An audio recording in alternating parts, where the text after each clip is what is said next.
see that something happens in your reality, and then you start reacting to it. Don't react to your life, because your life is only reacting to you. The universe is now confused on like what to give you. How you what? It's your girl Connie, and you are back watching another episode of A Free Mind podcast, where we take back the control of our minds and our reality. And to all my free minders, all my new free minders, I love y'all and thank y'all so much. Make sure to like, comment, and subscribe to the channel so that way you'll be ready to tap in when it's time to tap in. Okay? And we're going to get straight into the episode. So, first and foremost, I just want to say that we literally have the power to create our realities. By now, if you have been watching my channel, you already know this, or you've been watching other people, you already know that we have the power to create our reality or to simply create something we don't want. But if you are new here, okay, we simply just talk about creating our realities and the obstacles that may come with it. So, first and foremost, we have the power to create a reality, once again, by using our mind, our thoughts, our emotions, our actions to align in a specific way that it actually creates our desired outcome, to manifest our dreams, to manifest our desires, and all these wonderful things. And I just wanted to just simply say, like, I continue to have these awareness moments of like diving deeper and deeper and deeper into the awareness of knowing that, hey, I literally can create my reality however I want it to be. And every day I'm creating it. Whether it be I'm creating it the wrong way, or I'm not creating the reality I do want, or I am creating the reality I want, or whatever it is, at the end of the day, I'm literally creating my reality however I want it to be. And I just think that we got to give more appreciation to ourselves for understanding who we are and the power that we possess to do simply just that. Like, we got to give more gratitude to ourselves and more peace and just be more caring, I guess, to ourselves. So, our thoughts and our emotions are electrical charges and magnetic charges that allow us to simply think of a reality that we desire, and the emotion to magnify that and bring that desired reality to us. Now, with our minds, we have these things called neurotransmitters that every time we do something, every time that we take a specific route to work, or we wake up and we make our beds in the morning, every time that we do something, we get better and better and better and better at doing it, to the point that sometimes you can notice that sometimes you can do it without even thinking about it, because at that point now you have connected these neurons together so many different times that it's now something that you don't even have to think about doing. You just automatically just do it. And so we have to get to this point where we are dedicating time, space, and energy to creating our reality how we want it to be. The more you are detailed about the desire and determined to work on creating it, the easier it's going to become. The more you're going to be like just creating the reality to the point you end up living in it, and you don't even realize how you got there. You just end up there, right? So it's like we have to understand, for one, how our mind works and why sometimes it doesn't do what we want it to do, because we don't know how it works or how to really like program our minds in a way to help us manifest our desired realities, baby. Okay. What more do you want me to say? Now,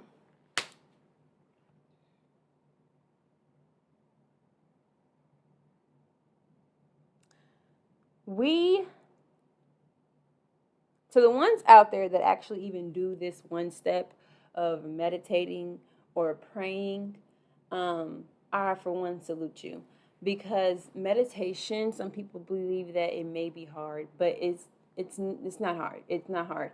It can be difficult, but it's not hard.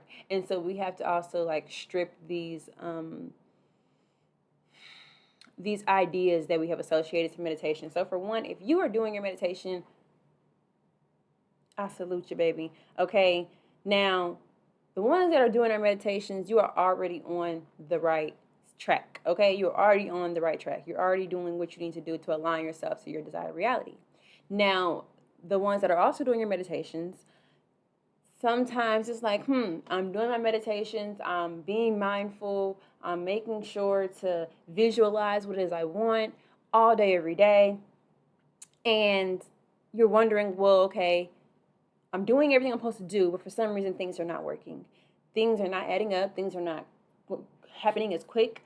People around me are manifesting their desires, and I'm just like, you might think that you're stuck in a space where it's like you've reached this level of like, how can I get above where I'm at right now? And so first, I want to say that it's more to it than just visualizing your meditations, or you're visualizing your desired reality. First and foremost, something that I used to struggle with is being detailed on the desired reality. I'd have like so many different desires. I'm meditating on them different days. I didn't used to be consistent with it. And I just had so many different ones. Monday, I'm meditating on this or manifesting this. Tuesday, I'm doing something different. And it's like you have to kind of be very detailed in what your manifestation is. And you also need to just choose one meditation, or not one meditation, one manifestation, one desired reality for right now. Focus on just one thing. Don't worry about all the other different manifestations that you want. Don't worry about that. Just simply focus on one and be very detailed with it. Very detailed to the point that you can literally engage all 5 senses into this manifestation, meditation of your desired reality. Okay?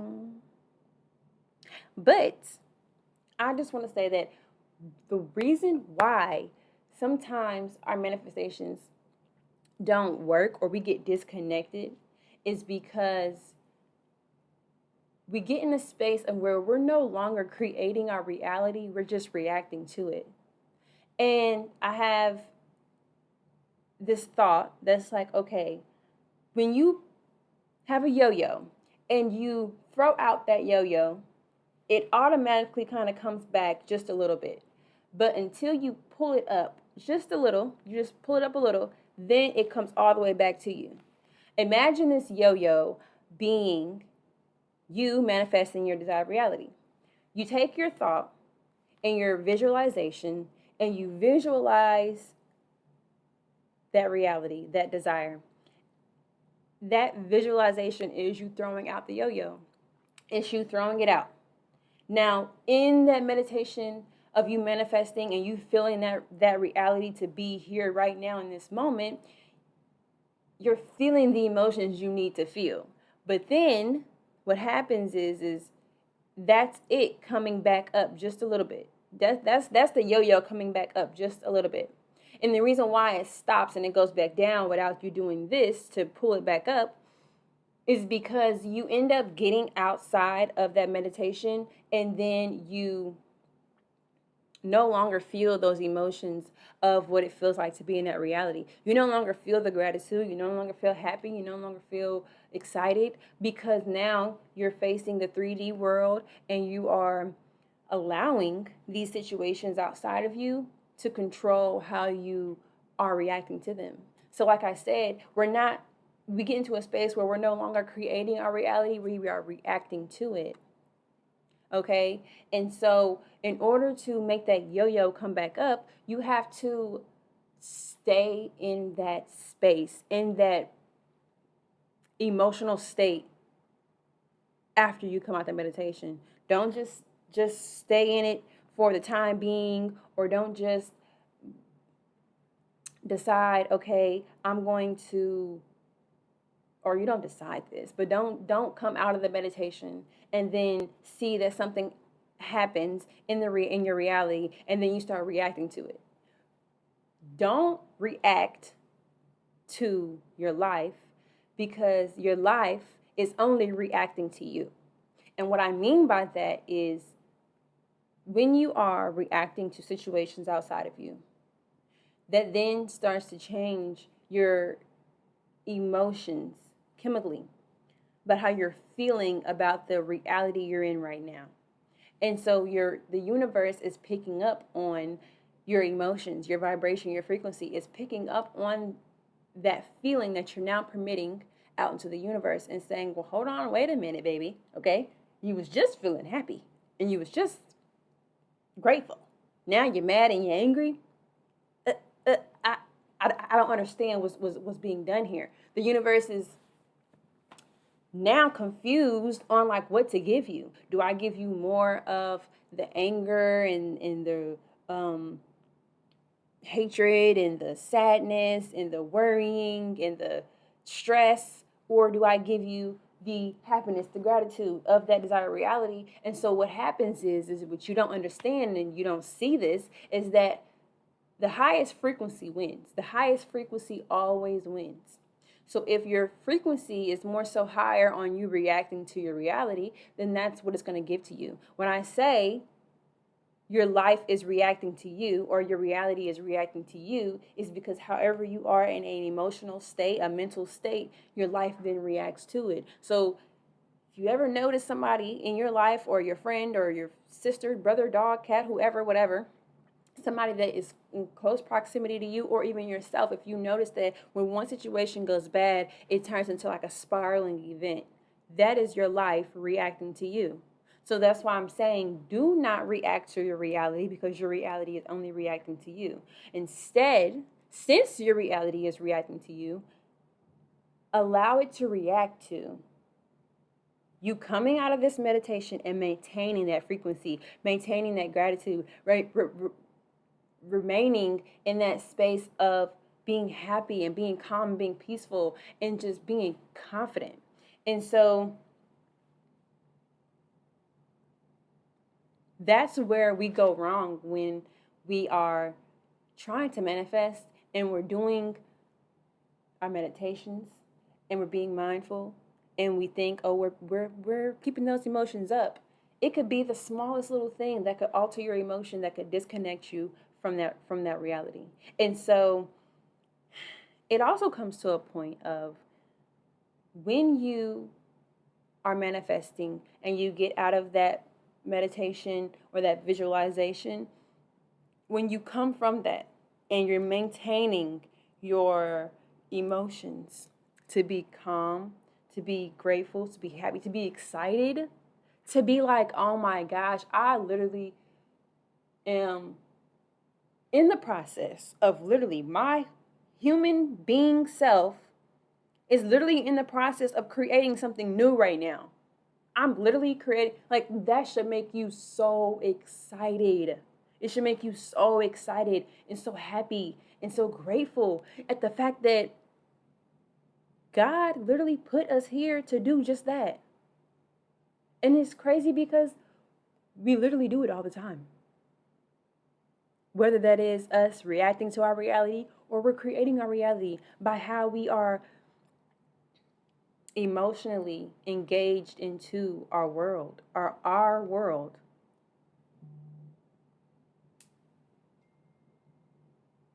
And a tip that I have, right?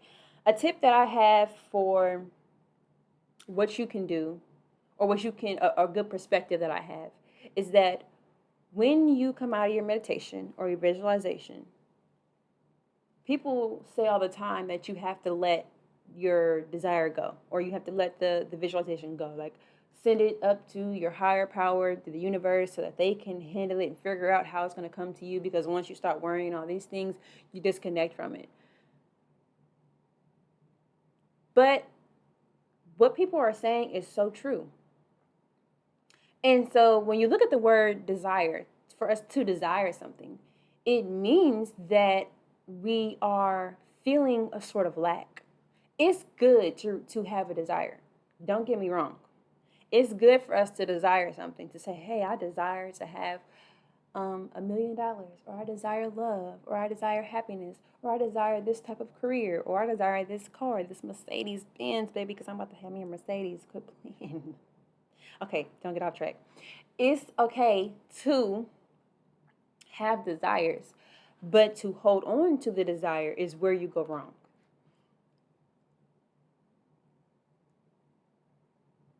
The whole trick to all this is to remain in the correct vibration after your visualization, but then also enter into a vibration that is pure confidence, that is pure gratitude, of simply knowing, having like this unbreakable knowing of this is already mine. This is already here. It's already here. I'm confident enough to know that my desire is already here. So guess what? I no longer desire it. I no longer desire this thing because it's already here. You can't, it can't be in the same place at the same time. To desire something and then to actually have it. Say you possess this Mercedes Benz, right? Say you possess this Mercedes Benz. Do you still at that moment desire it? No. So the trick is to, yes, receive the desire, because all desires that come to us are gifts. Receive the desire, but then visualize the desire, feel the desire, but then once you're done feeling the doing your meditations and being consistent with it, you literally have to stop desiring it. Stop wanting it. Stop caring for it. Stop being like, oh my gosh, how am I going to get this? What am I going to do? Because when you're doing that at that point, now you are feeling the lack thereof of this desire. Because to desire something is to say, hey, I do not have this, but I do desire it. But when you know, when you've done all the steps necessary and you know, hey, wait, this desire is actually already mine. I don't need to desire it no more because it's already here. Y'all see where I'm going? Okay, so it's like you can't have the possession and the desire at the same time. It don't work. It don't work that way. And that is where a lot of people, I believe, go wrong with manifesting. That's where I used to go wrong with manifesting. I literally would be like, okay, I'm going to do this visualization, meditation one time, and then it better be here by tomorrow. Okay? I'm not playing with you. But I was going about it all completely wrong. Like this whole week that I've been traveling, doing my thing, whatever, mind my business, I've literally just been having so many different insights and messages coming to me, telling me, and through everything, through videos, books that I'm reading, like just having conversations with people, I'm just like, man, I was going about this completely wrong. I need to no longer desire to have this thing because I know it's already mine. And then also that, why are we meditating one time on this?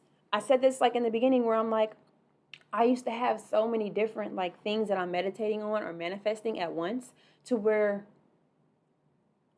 I'm not really reprogramming my mind to feel as if this thing that I'm manifesting is actually mine, because of the fact that I'm meditating and manifesting so many things at once. I'm not really making those neural connections. They're not really connecting. Why? Because I only am meditating on this one thing once. And then I go and meditate on another thing once. And then I go and meditate on another thing once. You have to, in order to create a full-blown neural connection links, whatever you want to call them, you have to literally do it multiple times. So meditate on this specific desired reality, this one thing, multiple times. Do this for, I don't know, a week straight, 2 days straight, a month straight. Do this consistently. And it's something that you really don't have a choice. You don't have a choice of whether or not you can get by without doing this meditation on this one thing. You can't. Like, there's no way around it. So that's what you have to do.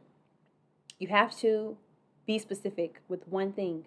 And for me, it was a bit hard at first, like trying to figure out, okay, well, what is this one thing that I want? What is this one thing I want? And so what I did was I decided, okay, this one thing that I'm going to choose is going to be the foundation to all the other desires that I want as well, right? So I decided to say, okay, this one thing is going to be that thing that's going to give to me the rest of my desires with ease. So that's what I'm manifesting right now. I am not going to say what it is. I'm not going to tell y'all my business. Okay? But it's already mine, baby. It's already mine, okay? So you have to be consistent. There's no choices that you can that you have in a situation. I mean, you do have a choice. You do have a choice of whether or not you want to do this. And with that choice, there's also always a cause and an effect. The cause is that you don't want to do it. You think it's too much. You think it's too hard. Well, the effect is that you're going to continue to react to your reality as you have been doing so. And I know I'm all over the place, but I don't care, because this is what the flow does. The flow just flows. When you are reacting to reality, you're reacting to your job, people around you, different frequencies, family, gossip, social media. You're reacting to all these different things. And you're allowing that to take your energy, take your frequency, and alter it into something that the universe now is confused as to, like, okay, well, what do I give you, baby? What do I give you? You're telling me visually that you want this, but then your emotions are screaming that you want something different. Your emotions are way more powerful than your thoughts. Your emotions are way more powerful than your thoughts, because okay, let me tell y'all this real quick story time. I once saved like $2,000, $3,000, right? I'm like, yeah, I got big money. Listen to Key Glock. Key Glock is my guy. Like, I love him because all he raps about is getting money. Like, that's it. Like, I don't want to hear about you killing somebody, about you murdering people. Tukey done did this. I don't care about none of that. The robbery last night, I don't care. I don't want to hear about us making that money. Okay, so I had saved like $2,000, $2,25, $3,000, whatever, right? I'm listening to Key Glock, and then this thought creeped into my mind, and it was, oh my gosh, every time I get money like this, I always lose it. And then every time I started to look at that money, touch that money, feel that money, put it in my pocket, take it out the door with me, because normally I hide it in the house, I'm literally feeling the emotions of, I always save money good, but then I lose it. That's how I used to think, right? To where I'm making sure to visualize me keeping the money. I'm keeping it, right, in my mind by me visualizing it, but my emotions were saying something completely different. And guess what happened, y'all? I ended up spending all that money. I didn't lose it, but I spent it. Because there's ways of losing this money. Something could have happened where I'm like, okay, well, I gotta spend money on this. Or I went shopping. And guess what? I went shopping. And I ended up, my checks started being shorter than what they were. So then I'm like, okay, well, now I need to pull from my savings for this and that. It's just the emotion that I was permitting into that visualization was the exact opposite of what I really wanted to happen by me simply visualizing, hey, I'm going to keep this money, but my emotions were saying, no, I'm going to lose it. So your emotions are so much more powerful. Your emotional frequency, vibration is way more powerful than the thought alone. That is why it's vital that once you're done with the meditation, you're done with your visualization, you feel the emotions of already being in that state. And sometimes it's like, okay, well, what is that emotion? What does that emotion feel like to be in that state? A lot of times it could be exciting. It could be you feeling grateful. It could be confidence. It could be love. It could be freaking power. Baby, I'll be feeling powerful all the time. I'll be feeling that power now. I'll be feeling it. So, yeah, I really hope that y'all got a message today. I'm also reading this book, y'all. I'm reading the Neville collection book, the Neville Goddard collection book. And I'm on this page where I underlined and it says to walk unmoved in the consciousness of being or possessing a certain state is to keep the Sabbath. So when we think of the Sabbath is not a time where it's like, okay, we don't want to do nothing. We can't do anything. Like they've told us that that's what it means. The Sabbath truly means that it's to remain unmoved within your emotional state. It's to remain confident and to remain in the state of this is already done. This is already completed. It's no longer a desire no more. It's mine now. I possess it now. So I just wanted to say that in that because I'm like, I know I read something in this book that was like, tea that y'all needed. Now, we're going to go ahead and close this bad boy out. I just want to say I thank y'all and I love y'all so much for tapping in with your girl, okay? You have tuned in to another episode of A Freed Mind where we take back the control of our minds and our reality. And make sure to like, comment, and subscribe. Oh, hold on, wait, pause. If you guys have any questions, any advice on anything, any situation, please email the email in the link in the description. And yeah, because I want to start answering questions that you guys have on the show. And also, I've been terrible with this, but we need to get back to it. What are we going to start saying no to? We have to be more intentional on what it is we're going to stop allowing to have control of us. If you are new here, this simply means that whatever you cannot say no to has a certain level of control over you. And so I'm going to go ahead and do mine tonight, right here, right now. And that is, I am saying no to reacting to my reality and allowing those reactions to alter my emotional state of me manifesting this thing that I possess. And so also drop in the comments, what are you guys going to start saying no to? And I will see y'all next time.